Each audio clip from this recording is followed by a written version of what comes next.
The Arusha bus terminus is as busy as any.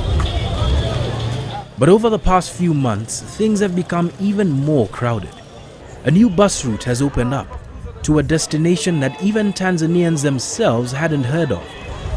Today though, the Ngorongoro Loliondo route taking passengers north of Arusha is by far the most popular here.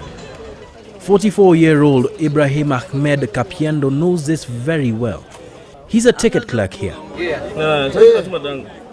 But brisk business isn't his reason for his belief in this route and who it leads to.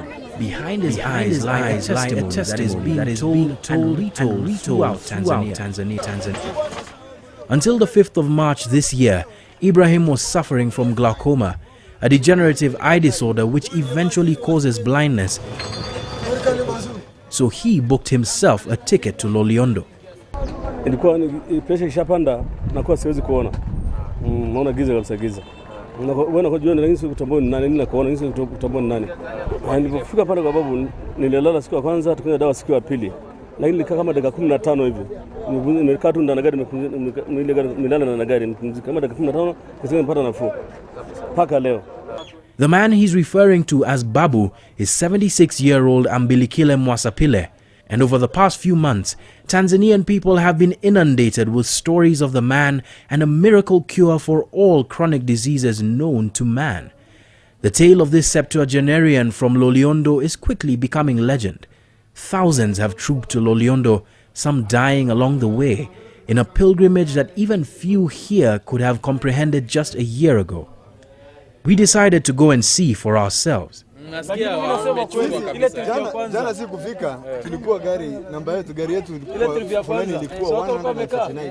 Namanga, the border town straddling Kenya and Tanzania, we only needed to get out of our car for people to mob us, volunteering stories about Mwasapile and his lure.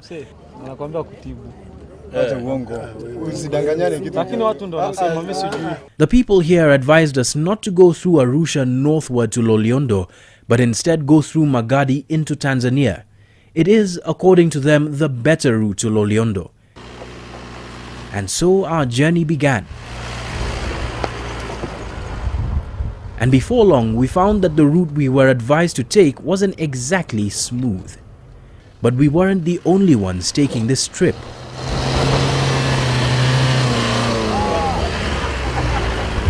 Right from the outskirts of Magadi,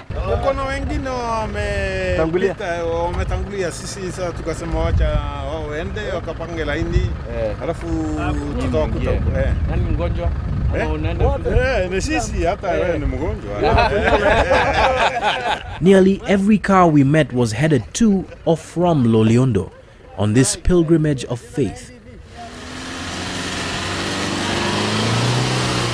The journey itself is a test of faith. Taking you from the marshes of Shompole, across rivers in Pinyin, the southernmost point right at the border between Kenya and northern Tanzania, and along the shores of Lake Natron. It's a 300-kilometer ride that is not easy to get through, as we found out. And we weren't carrying any sick people. As we drew closer though, the toll from a punishing road began to manifest itself. Cars broken down in the most remote of places, hundreds of kilometers from help. After close to 7 hours of travel, we were there, or at least we thought so. So shocking is the abruptness of, from what I could judge, a 7-kilometer traffic jam snaking through the middle of nowhere, that all you can do is look.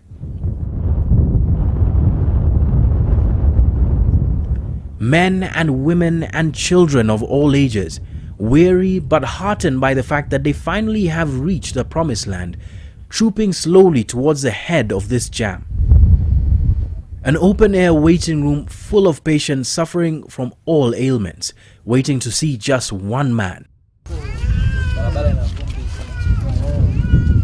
It seemed an impossible task for any man, from what I could tell. Scale doesn't even begin to describe what we've seen here in Samunge. Hundreds of cars parked along this road here, entering to where the doctor is treating people. Thousands of people sleeping in the bush if they have to, all waiting for their turn very patiently to see him. Now, the only area that we've seen selling traditional medicine, and by traditional I mean Western medicine, is a small dispensary up the road. Has absolutely no business. Well, if Babu, as they call him, is an actual faith healer, then as you can see, he's got a lot of followers. We had barely taken all of this in when we heard a throbbing sound from above us. A helicopter rising from the pit of the Mwegaro Hills ahead of us. We had heard tales of extremely rich invalids being flown here to drink the concoction. We soon would hear the tale of this helicopter and its occupants.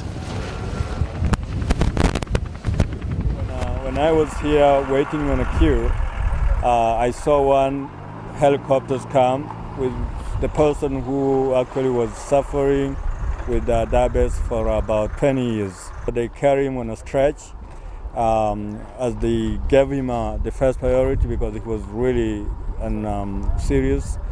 And once he drank the cup of this medicine from Babu, the man started talking, and he confessed himself that he was suffering for about 20 years.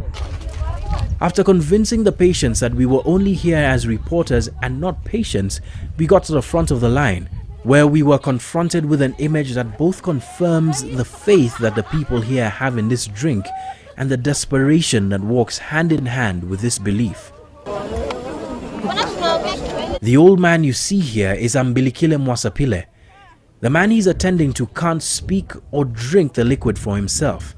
The catheter in his throat, a clear sign of what his handlers say he is suffering from. He has throat cancer. The medicine has to be administered through a tube in his stomach. He was whisked away soon afterwards. We were unable to confirm his condition, although it was claimed that he seemed to have regained full consciousness after being given the drink. Evening quickly sets in, and under a small tent, Ambilikile, or Babu as he is called, sits pouring this green liquid into cups. They're quickly taken to cars with keen occupants waiting.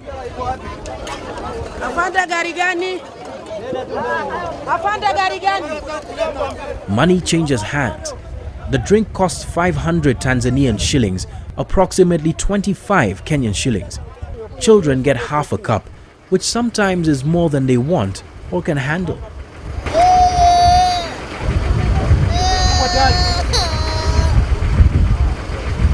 The pace at which the medicine is doled out is frenetic, but it's done with such precision of hands that have practiced this before over 3 or 4 months. Babu pouring the medicine into cups and then distributing them to cars and to people here, all of whom through prayer, through faith, are all hoping to be healed. Of the thousands that are here, many are women and children. Yusta Asante has come here with her 3 children all the way from Arusha. Watoto ni maradhi ya kawaida tu, nikaamua kuja nao wote kwa ajili ya tiba za baadaye. Kwa jina la Yesu, familia yangu na imani itapona kabisa. Soon the medicine runs out. And a weary Ambilikile is led back to his house for the night. Undeterred, the multitude of the hopeful begin to bed down for the night, many of them under the stars.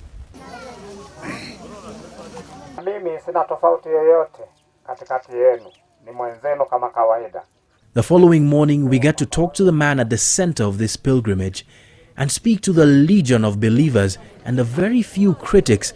For those who have come, all of those who have come, they still test positive. Of the man and a drink that is now becoming known as the Wonder of Loliondo. John Alanamu, NTV, Samunge, Loliondo, Northern Tanzania.